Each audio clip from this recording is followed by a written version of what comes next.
basically, the last time I streamed, I talked about these miniatures. These guys right here. This is a classic, super old Eldar Guardian. This is about 25 years old, I think, or no, it's more than that. It's like 30 years old, actually. It's like, yeah, it's really old, this one. Let me see if I can. And I have a number of these guys that I've shown previously. We can actually just put them down here. These are the very old ones, and of course, because Games Workshop has been teasing and showing new Eldar models, that's kind of what spurred me on to paint the latest, or not the latest, the current Eldar models before they themselves become the old obsolete ones, as these ones are. I guess obsolete isn't the right word. They become the retro models. And that's kind of what I want to do right now, just talk about these old models. And here, again, is an example of the new Eldar Guardian, minus the arms. And these, yeah, so these are essentially the same troop type. This one here, approximately 30 years old, and it's metal. And yeah, on YouTube, if you're watching this on YouTube, I have a video talking about them just a little bit. And here's the current ones, which are soon to become the old ones as the new Eldar range comes out. And I'm excited about that. So I talked about those older metal Eldar Guardians. And now let's talk about the green guys behind. These are, if I'm not mistaken, the first striking scorpions. Mikazuki, hey, how's it going? It's been a while since I streamed. Yeah, I've been streaming, you know, playing other games, playing Dragon Quest and other things. But yeah, this is the first time in about a week or so since I've streamed some Warhammer stuff.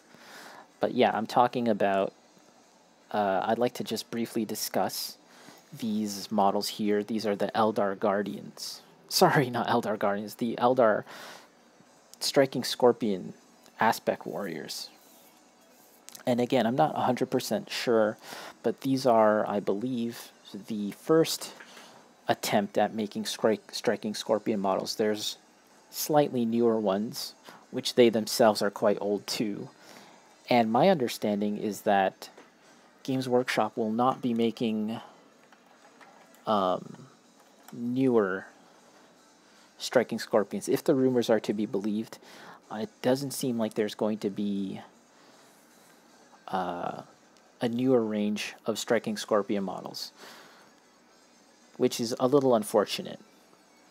But these ones here are metal, and the ones that you can currently buy, I believe they're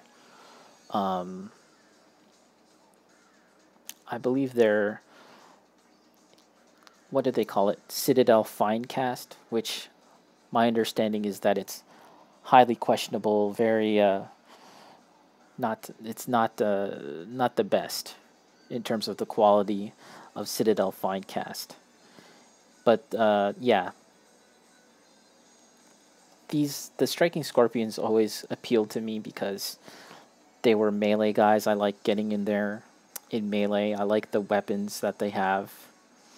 And this here is the Phoenix Lord of the Striking Scorpions.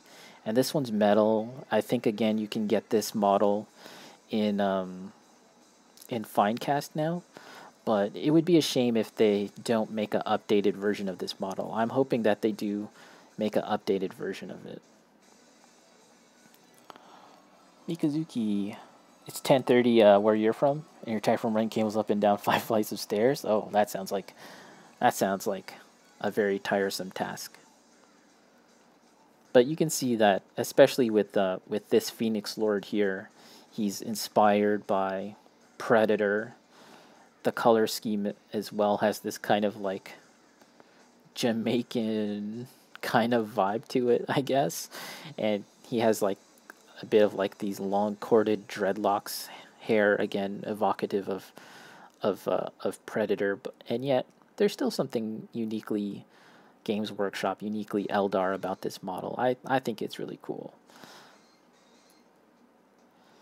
And yeah, these are like, what do they call them? Like Manda Blasters.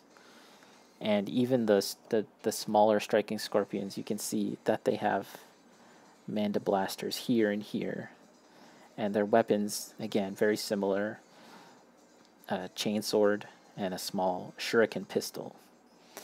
So yeah, these models, they're very old. I painted them when I was a teenager.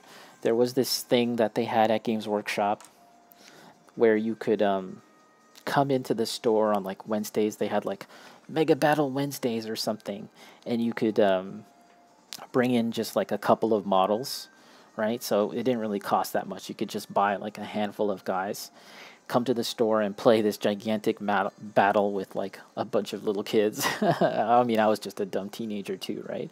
Bunch of teenagers and whatever, playing some Warhammer with like your small little team of guys, right? And this is what I took to a couple of those Warhammer Wednesdays or 40K Wednesdays, was this group of guys. It was fun. It was fun back then doing that. And actually, it seems like these days, Games Workshop likes to push as far as like the close combat elite option for the Eldar. They seem to more be in favor of the Howling Banshees. Now, I don't have the newest Howling Banshee models, but this is a somewhat older one, and pardon the missing arm. I have it, I just haven't attached it yet. And yeah, I'm thinking about painting this one. That might be fun to do. As far as close combat, yeah, and you see more of these Howling Banshees, at least in like ads and stuff for games. They seem to promote the Banshees more than the Striking Scorpions, but I always kind of like the Scorpions more. And the last thing I'll mention is I'm kind of contemplating if I should strip these guys and repaint them. I feel like I have another one, I just can't find it at the moment. But yeah, should I strip these guys and repaint them for my current Eldar army, or should I leave these guys as they are? I don't think the paint job is awful. Some of it is kind of chipping off. You can see some metal there showing through. I don't think it's terrible, to be honest, but I definitely could do a better job now. But yeah, that's all I wanted to show, is just some classic retro 40K stuff, Eldar, as we are on the verge of getting new Eldar models. Alright, that's about it for that. Thanks for watching. So yeah, that's just a little content farming session for the old YouTube. That's why I set up this little thing here with the white background, because it would look nicer on YouTube rather than just looking at my grid cutting table. Let's take this down, and we'll get on to the next thing. Mikazuki, good cardio though, I bet. Yeah, I don't know where you're from, but over here in Ontario in Canada, it's like snowing super bad, coming down really bad with the snow.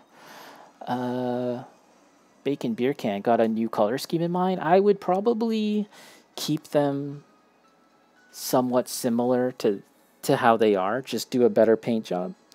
But I would also consider introducing some aspect of the craft world that they're all from.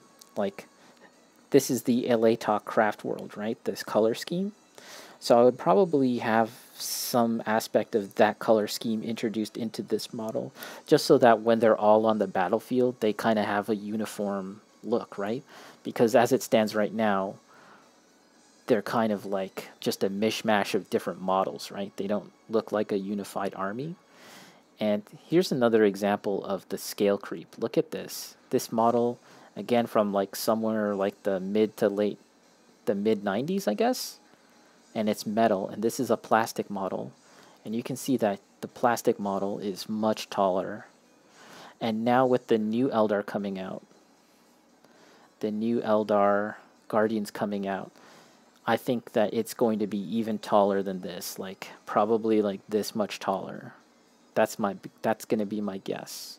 Just because, yeah, models just kind of get bigger and bigger over at Games Workshop. That's what they do. Mikazuki, leave them as a milestone in your painting journey. Yeah, that's a good idea too. I've definitely have a number of models where I feel like I should just leave them as is, kind of like, you know, they're not awful, so let's just kind of look fondly upon what I had done before. This is, again, these are another set of models that I'm kind of contemplating repainting and stripping. But I don't know. I don't know.